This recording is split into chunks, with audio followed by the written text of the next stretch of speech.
aujourd'hui, on est un petit peu dans ce cadre-là, c'est-à-dire que je vous ai montré, j'espère que la manière dont on pouvait concevoir, identifier et intégrer les micro-organismes à notre corps, mais également à notre vie tout court, était en train de se modifier. C'est-à-dire qu'on est en train de passer d'un imaginaire social, donc c'est pas moi qui ai inventé le terme, hein, c'est mademoiselle Bélichard à Québec, qui a fait un petit mémoire extrêmement intéressant, et donc j'ai pompé son petit schéma, et qui globalement explique qu'on passe d'un imaginaire social pastorien, c'est-à-dire la vaccination, les antibiotiques, il faut détruire la bactérie, c'est notre ennemi, donc là, on met le casque, le fusil, on y va, à un imaginaire social post-pasteurien, où là, finalement, c'est un autre rapport à la fois à nos bactéries, mais peut-être aussi un autre rapport au monde tout court, quoi.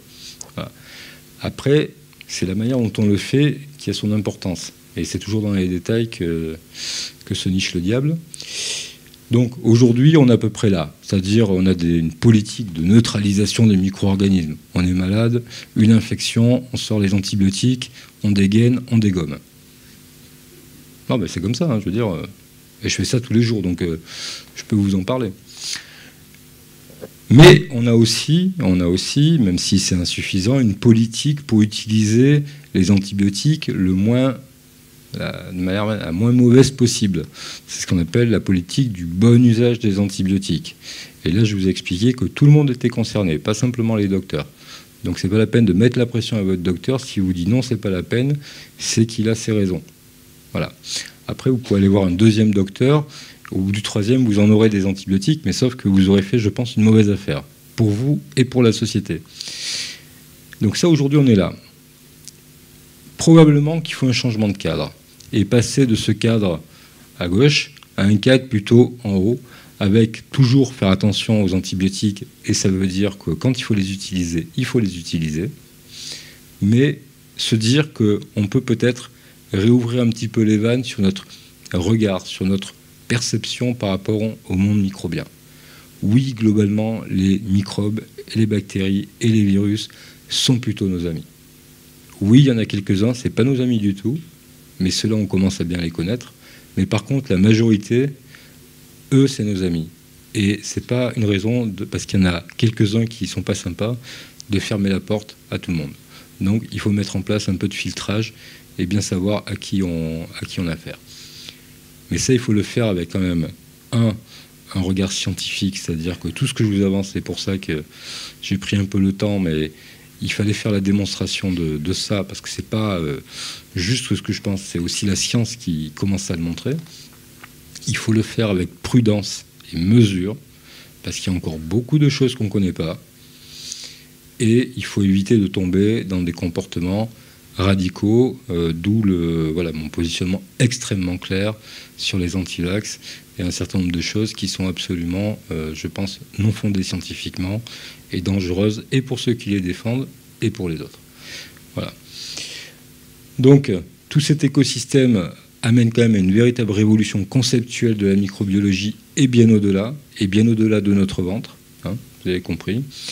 Que l'avenir, ça va être de déterminer des signatures, des biomarqueurs liés au microbiote et aux dysbioses pour pouvoir identifier telle ou telle pathologie ou éventuellement avoir des marqueurs de ce qu'on appelle compagnons, c'est-à-dire qui accompagnent des traitements.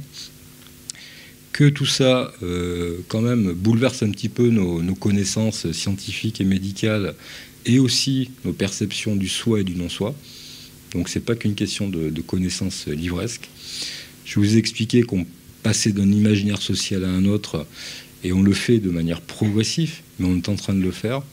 Et je pense qu'aujourd'hui, toutes les connaissances accumulées sur le microbiote et qui vont continuer vont nous amener à progressivement regarder les choses un peu différemment.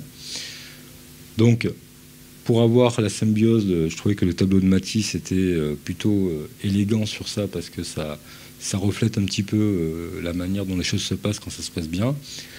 Il faut éviter de prendre la grosse tête non plus, parce que probablement qu'on va trouver d'autres choses que le microbiote, mais en tout cas c'est important. Et pour ceux qui ont peur d'être seuls, clairement, je pense qu'avec 10 puissance 14 bactéries, vous n'aurez plus l'impression d'être seul dans votre vie. Alors, Je réponds enfin à la question triviale, mais qui n'était bien sûr absolument pas. A-t-on un deuxième cerveau dans le ventre avec le microbiote intestinal? Finalement, de parcourir tout ça, ça nous a fait quand même découvrir des nouveaux modèles explicatifs physiopathologiques, et ça c'est toujours bien de comprendre ce qui se passe. Ça ouvre de vraies potentialités thérapeutiques et même des traitements en cours, que ce soit avec la transplantation fécale, les bactériophages, qui sont encore un autre domaine, mais qui, je pense, vont se rapprocher de plus en plus du microbiote. Et puis, c'est effectivement un nouveau regard porté sur notre identité symbiotique. Il y a tellement plus de bactéries et de virus que de cellules humaines qu'il faut quand même se poser la question de ce qu'on est. Donc, pour ceux qui se posent la question, moi j'ai répondu, mais je vais vous livrer ma solution. C'est quelques mots de Jean-Claude Amzen qui dit que dans ces transmutations, dans ces métamorphoses, le vivant est toujours autre que la matière qui le compose, et l'humain est autre que le vivant dont il émerge. Voilà. Donc pour moi, je n'ai pas de doute, je reste un être humain, et même si j'accepte ma symbiose, ça m'empêche pas je ne me prends pas pour une grosse bactérie.